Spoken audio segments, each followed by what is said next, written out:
Olá, tudo bem? Esta é a segunda e última parte da lição Criação de Leis Humanas e seu resultado para o cristianismo e a igreja de hoje. Criação de leis humanas como a prática de farisaísmo moderno.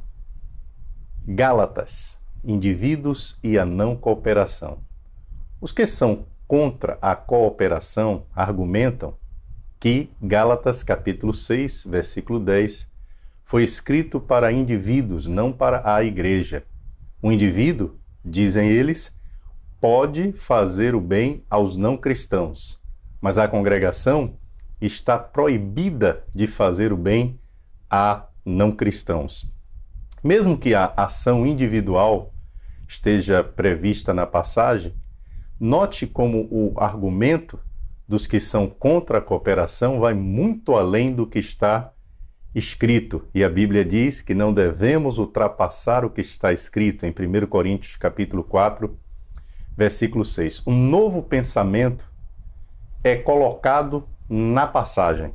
Esse pensamento que diz que uma congregação está proibida de fazer o bem aos não cristãos.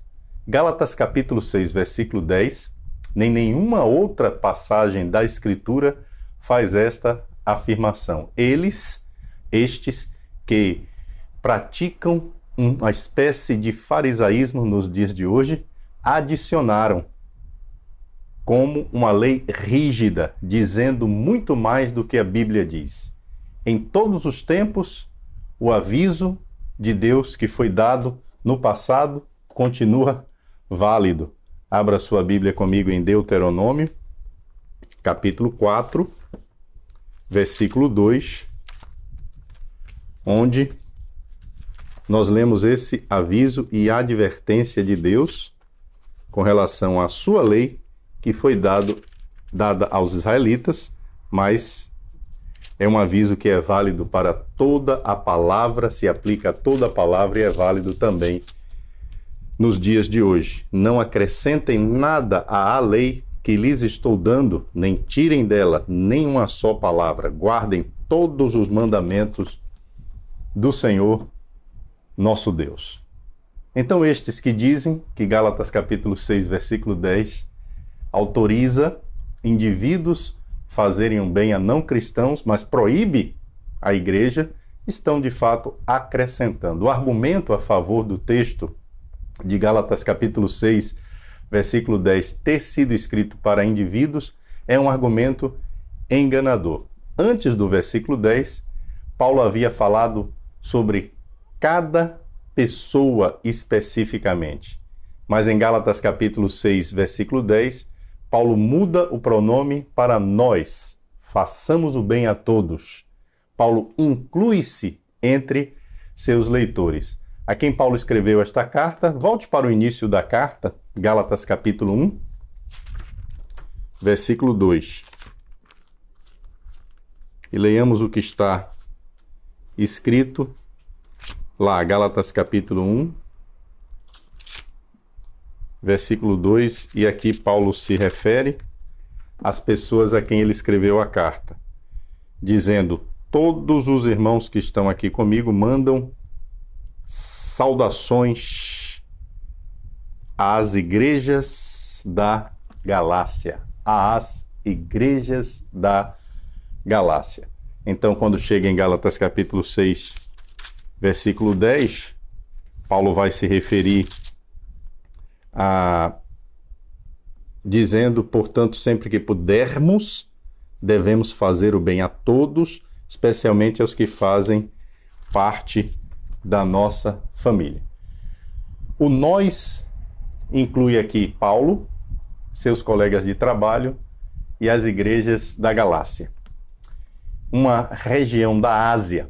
Assim, todos os indivíduos quanto as igrejas são ordenados a fazer o bem a todos, e especialmente aos que são da família da fé. Retirar as igrejas desta carta seria necessário violar a palavra de Deus quanto ao público declarado na epístola, porque no capítulo 1, versículo 2, está especificado que a carta foi dirigida às igrejas da Galácia. E com que propósito fazer esta violação na palavra e retirar as igrejas desta epístola para impedir que as igrejas façam bem? Vejamos agora Tiago, individualismo e a não cooperação. Os não cooperadores tentam novamente, usando a epístola de Tiago, onde está escrito, Tiago, capítulo 1, versículo 27. Lerei na Almeida Revista e Atualizada, que está nas minhas anotações, o texto copiado, você pode conferir na sua Bíblia. A religião pura e sem mácula para com nosso Deus e Pai é esta: visitar os órfãos e as viúvas nas suas tribulações e a si mesmo guardar-se incontaminado do mundo. Tiago, capítulo 1, versículo 27. Os não cooperadores argumentam: esta passagem é escrita apenas para indivíduos, como provada por meio das palavras a si mesmo. Portanto, continuam eles, Tiago, capítulo 1, versículo 27, aplica-se apenas a indivíduos. Os indivíduos devem cuidar de órfãos e viúvas, mas é proibido a igreja realizar esta tarefa, especialmente no cuidado de órfãos e viúvas incrédulos. Então, vamos ao capítulo 1 de Tiago. O ensino de Tiago é prático e pessoal. Verifiquemos capítulo 1 da epístola de Tiago. E vejamos versículo 5 a 8. Mas se alguém tem falta de sabedoria, peça a Deus, ele a dará, porque é generoso e dá com bondade a todos. Se alguém tem falta de sabedoria, peça a Deus. Algum de vós, qualquer um de vocês. Também no capítulo 1, versículo 12, Tiago vai dizer: feliz é aquele que nas aflições continua fiel. Feliz é aquele, bem-aventurado o homem que persevera ou persiste na provação. E capítulo 1, versículo 19, Tiago vai dizer: lembrem disso, meus queridos irmãos, cada um esteja pronto para ouvir, mas demore para falar e ficar com raiva. Cada homem. Então a epístola vai descrevendo que o cidadão cristão, o indivíduo cristão tem estas responsabilidades. E no capítulo 1, versículos 22 a 25, nós lemos: não se enganem, não sejam apenas ouvintes dessa mensagem, mas a ponham em prática, porque aquele que ouve a mensagem e não a põe em prática é como uma pessoa que olha no espelho e vê como é, dá uma boa olhada, depois vai embora e logo esquece a sua aparência. O Evangelho é a lei perfeita que dá liberdade às pessoas. Se alguém examina bem essa lei e não a esquece, mas a põe em prática, Deus vai abençoar tudo que essa pessoa fizer. Alguém está pensando que é religioso e aí Tiago entra neste assunto específico. Se não souber controlar a língua, a sua religião não vale nada. Ele está enganando a si mesmo. Para Deus, o Pai, a religião pura e verdadeira é esta: ajudar os órfãos e as viúvas nas suas aflições e não se manchar com as coisas más deste mundo. Neste tema de ser praticantes, a partir do versículo 22, está incluído o tema da verdadeira religião. Está no mesmo contexto, versículo 22 até o versículo 27. Agora imagine alguém argumentando: todas as instruções em Tiago são apenas para indivíduos, o que significa que não se aplicam à igreja. Olha o resultado deste conceito estranho de separar os indivíduos cristãos da igreja. Primeiro, uma vez que o indivíduo deve orar por sabedoria, Tiago capítulo 1, versículo 5 a 8, a igreja estaria proibida de orar por sabedoria? Desde que Tiago capítulo 1, versículo 12, é uma bem-aventurança, né? Feliz o homem que persevera, uma bem-aventurança específica ao cristão individual que persevera na provação. Então isto excluiria uma congregação de ser bem-aventurada ou feliz por causa da perseverança na provação? Uma vez que ser praticante, não somente ouvinte, são responsabilidades individuais, Tiago capítulo 1, versículo 19 a 25, a igreja estaria excluída? Daí a igreja não precisa tornar-se praticante da palavra de Deus? Desde que Tiago capítulo 1, versículo 26 a 27 é apenas para indivíduos, aquele texto que fala sobre cuidar dos órfãos e das viúvas e da religião pura para com Deus, a igreja estaria excluída? Portanto, aplicar Tiago capítulo 1, versículo 26 à igreja estaria errado se o autor da epístola de Tiago, Tiago, irmão de Jesus, escreveu apenas para indivíduos, então a igreja estaria excluída. Esses versículos proíbem a igreja de ajudar os órfãos e as viúvas, dizem os legisladores, criadores de leis que praticam essa espécie de farisaísmo moderno. Usando Tiago capítulo 1, versículo 26 e 27, da mesma maneira também podemos chegar à seguinte conclusão: uma vez que a religião pura e sem mancha para com Deus é apenas para indivíduos, a igreja está excluída. Esses versículos proíbem a igreja de ser pura e não manchada pelo mundo.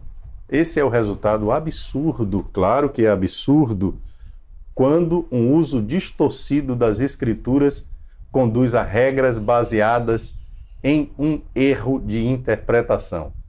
Mesmo que Tiago estivesse escrevendo sobre atividades individuais, não existe lógica em proibir que as igrejas também pratiquem essas atividades. Tal ideia e invenção é completamente desnecessária. Na verdade, Tiago não está apenas escrevendo para indivíduos à parte de suas congregações. Sua carta aborda termos gerais que se aplicam à congregação. Usando imagens da Bíblia, por exemplo, no capítulo 1, versículo 1 e 2, Tiago vai dizer, Tiago, começando com o versículo 1, eu, Tiago, servo de Deus e do Senhor Jesus Cristo, envio saudações a todo o povo de Deus espalhado pelo mundo inteiro.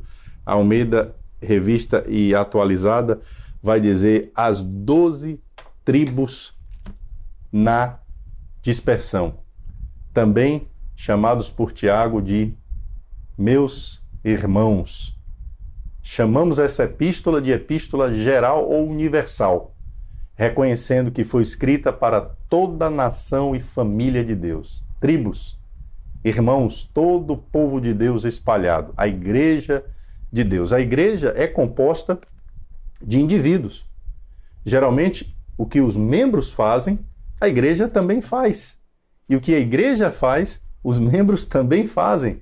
Claro que há momentos em que a atividade pessoal será diferente da atividade do grupo.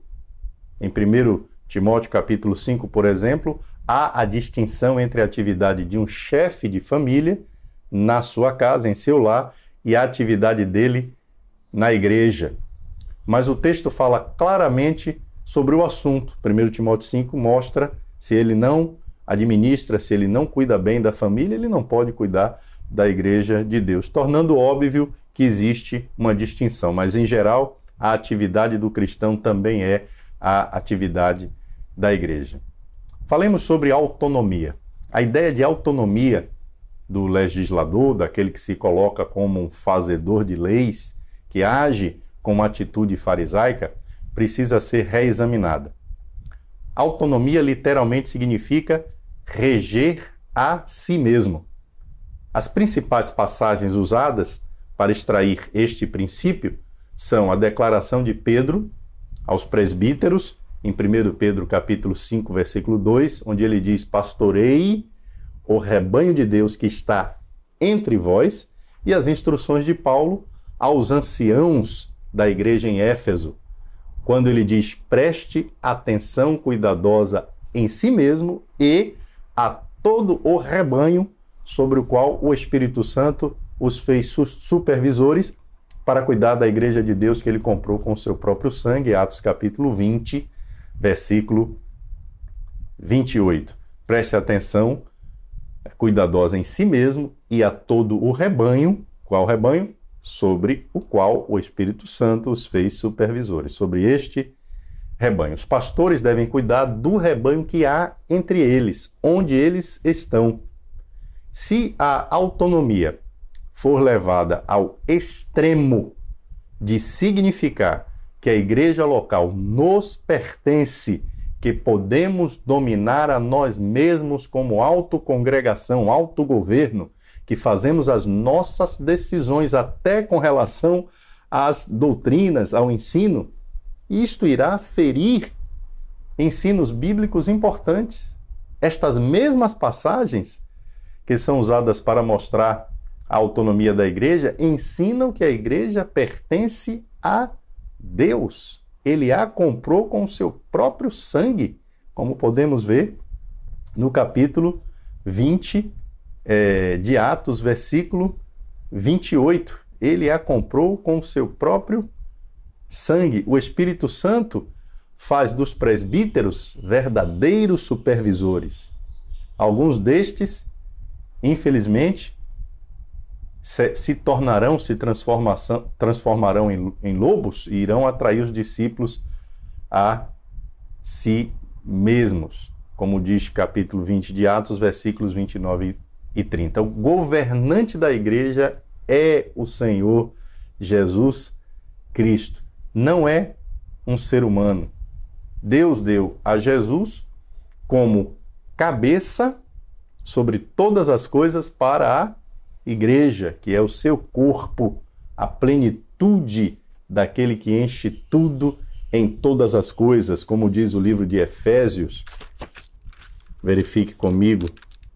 O livro de Efésios, capítulo 1, melhor dizendo, versículos 22 e 23. O numeral 2 está no versículo.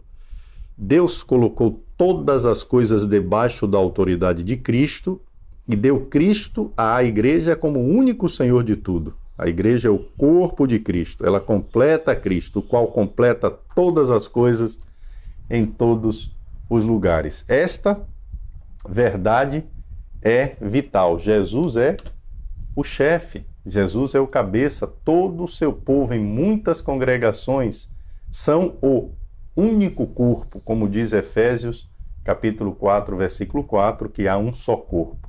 Você pode imaginar um corpo humano ao qual é dito, não é permitido que os membros do corpo cooperem entre si? Qual seria o aspecto desse corpo não cooperador? Cada parte seria autogovernada, independente, seguindo sua própria direção, fazendo o que quer. Resultaria em um comportamento confuso e caótico, parecido com uma crise convulsiva. Esse caos não descreve a igreja do Novo Testamento. Todos estamos sob a direção de um e o mesmo chefe, pertencendo a Cristo. E, pertencendo a Cristo, também pertencemos uns aos outros. Note que Paulo, quando ainda não havia visitado Roma, usou o termo nós, incluindo a si mesmo, junto com eles, como estando todos no único corpo de Cristo.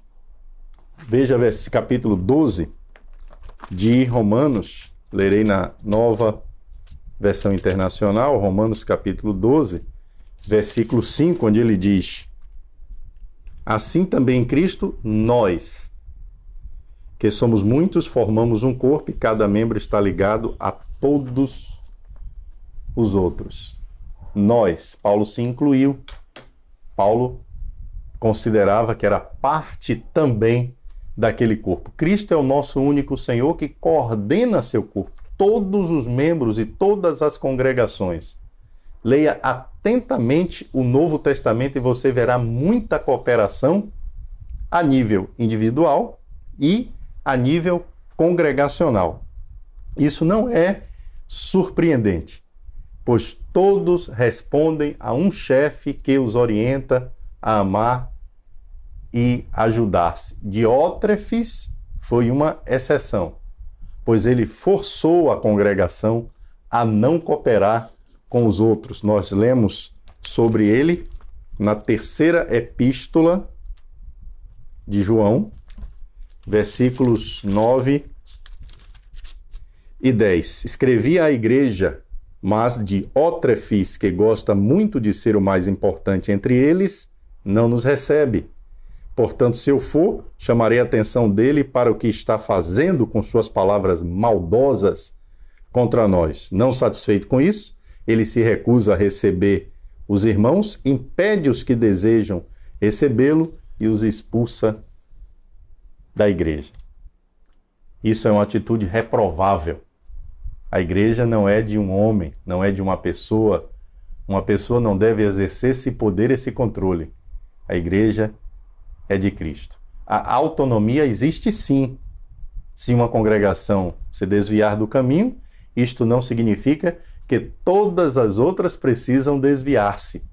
E também não existe uma congregação governando as demais.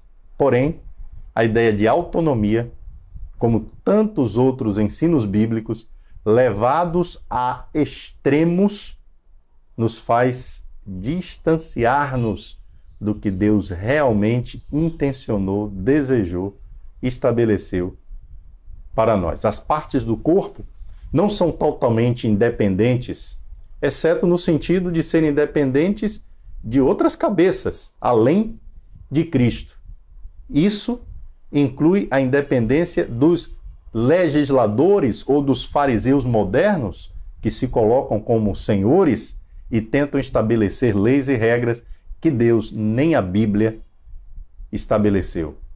Alguns até descaradamente, sem qualquer tipo de constrangimento, usam a desculpa da autonomia para interferir em outras congregações, perturbando outras congregações, dizendo: vocês deviam fazer isso e aquilo e aquilo.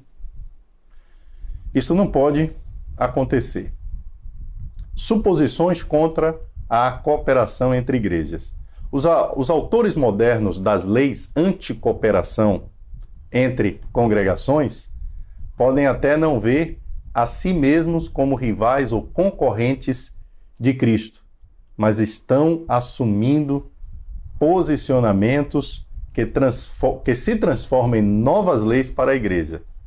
Leis que não estão na Bíblia e, portanto, são de homens. Olhe novamente para Atos, capítulo 11. Atos, capítulo 11, versículos 26 e 27. Atos, capítulo 11, versículos 26 e 27. E quando encontrou, levou para Antioquia. Assim, durante um ano inteiro, Barnabé e Saulo se reuniram com a igreja e ensinaram a muitos. Em Antioquia, os discípulos foram pela primeira vez chamados cristãos. Naqueles dias, alguns profetas desceram de Jerusalém para Antioquia. 29. Os discípulos, cada um segundo as suas possibilidades, decidiram providenciar ajuda para os irmãos que viviam na Judéia. E o fizeram, enviando suas ofertas aos presbíteros pelas mãos de Barnabé e Saulo. No tempo de Atos capítulo 11, a região da Judéia tinha muitas congregações. Isso pode ser visto em Atos capítulo 8, versículo 1, capítulo 9, versículo 31, capítulo 11, versículo 1 e Gálatas capítulo 1, versículo 22. Quem são esses presbíteros aos quais foi enviada a doação para ajuda aos irmãos da Judéia, mencionados em Atos capítulo 11, versículo 30? Sem indicação clara, os leitores terão que deduzir. Alguns razoavelmente concluem que eram os presbíteros de cada congregação na região da Judéia. Outros, razoavelmente, concluem que estes são os presbíteros da igreja em Jerusalém.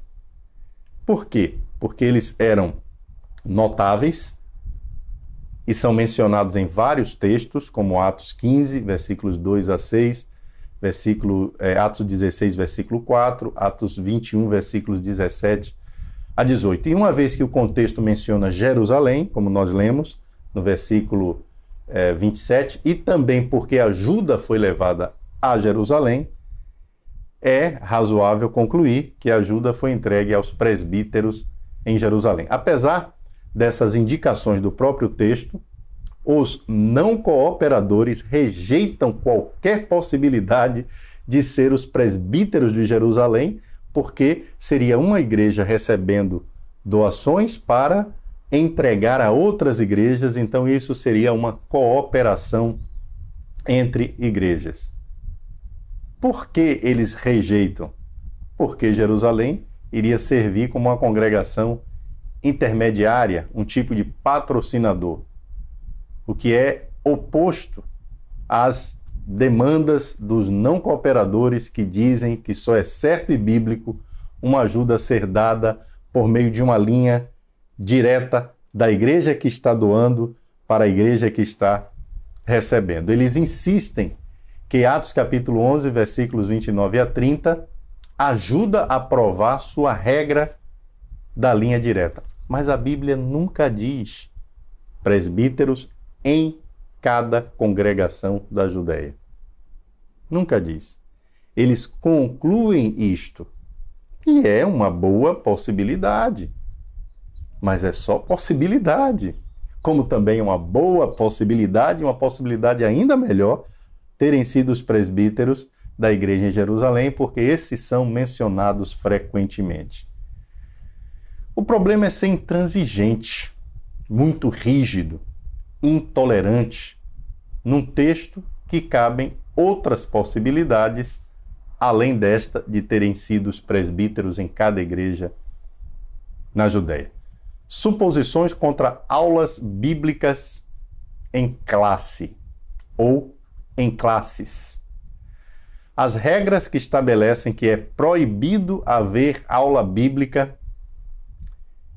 em classes na igreja também é baseada em especulações ou suposições ordenadas numa sequência forçada, como iremos expor agora. Suposição número 1. Qualquer grupo que estuda a Bíblia, seja toda a congregação junta ou qualquer parte da congregação, é considerado uma assembleia, reunião ou culto da igreja. Em outras palavras, além do estudo pessoal em particular, esta suposição define todos os estudos bíblicos como assembleia, reunião ou culto da igreja. Suposição número 2. Toda assembleia, reunião ou culto da igreja é governada por 1 Coríntios capítulo 14. Suposição número 3. Uma vez que as mulheres devem permanecer em silêncio em toda a assembleia, reunião ou culto da igreja, grupos de discussão ou aulas são proibidos. Suposição número 4. Esta definição de assembleia, reunião ou culto da igreja e essas determinações rígidas são leis divinas. Suposição número 5. Esta lei divina é tão importante para a fé que os infratores ou os que não as observam perdem a comunhão com Deus e com a igreja. É importante lembrar que a própria Bíblia não faz nenhuma dessas afirmações dogmáticas, rígidas, intransigentes. E que este raciocínio é puramente humano, saindo de um texto mal compreendido e mal explicado e indo longe demais, sem qualquer fundamento bíblico. Eles assumem este posicionamento e este não é o maior problema, porque poderiam assumir e praticar isto como uma opinião pessoal sem impor sobre outras igrejas e congregações suas ideias. Mas quando dizem que isto é a lei de Deus, o que não é e exigem que outros se sujeitem a isto, fazem o que fizeram os fariseus no primeiro século, passando por cima do mandamento de Deus para seguir suas próprias leis e mandamentos que eles próprios fizeram. Se eles próprios dizem que é importante ter um "assim diz o Senhor", um texto claro, uma palavra de Deus clara, uma revelação divina clara para cada ação praticada pelos cristãos e pela igreja, deveriam ser os primeiros a admitir que não há um "assim diz o Senhor" para estas conclusões que proíbem as aulas bíblicas em classes. Dizer que todo grupo que abre uma Bíblia se configura numa assembleia, culto ou reunião geral da igreja é uma invenção e uma afirmação humana. A Bíblia menciona assembleias e cultos e reuniões gerais da igreja, assim como também menciona grupos menores. Mateus 18, 20, Atos 2, 23 a 31, Atos 46, Atos 8, 2, Atos 9, 27 e 39, Atos 10, 23, Atos 11, 12, 12, 12, 15, 6 e outros textos.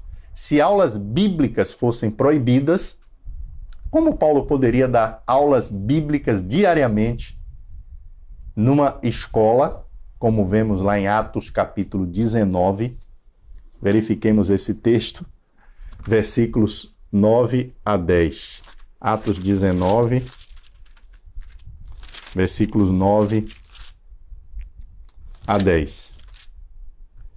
Aqui diz: mas alguns deles se endureceram e se recusaram a crer e começaram a falar mal do caminho diante da multidão. Paulo então afastou-se deles, tomando consigo os discípulos, passou a ensinar diariamente na escola de Tirano.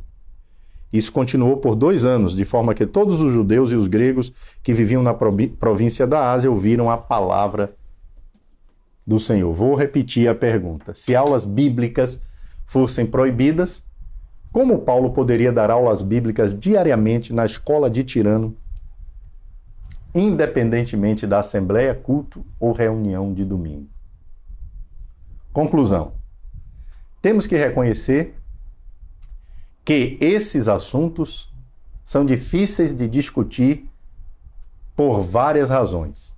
Primeiro, porque os cristãos têm vários níveis de compreensão.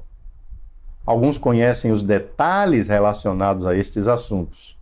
Outros sabem muito pouco, mas sofrem com aqueles que exigem que se submetam a leis humanas que não estão na Bíblia. Tentamos representar os problemas com precisão. Inevitavelmente, sem dúvida, alguns dirão: nunca ouvi falar nisso antes.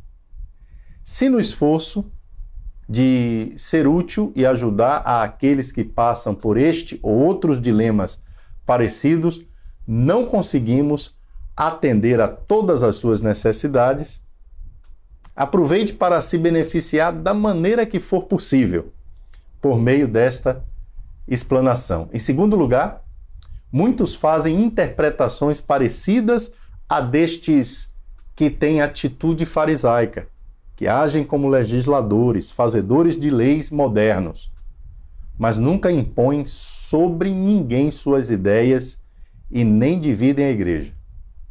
Deixamos claro que esta discussão não é acerca de pessoas respeitosas com pontos de vistas muitas vezes diferentes.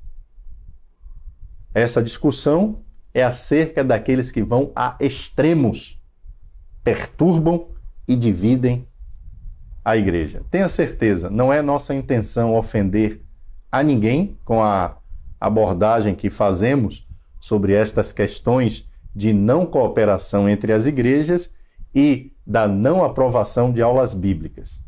Comparadas às necessidades de acreditar e obedecer no Evangelho ou ao Evangelho, entre outros assuntos, estes são menos importantes.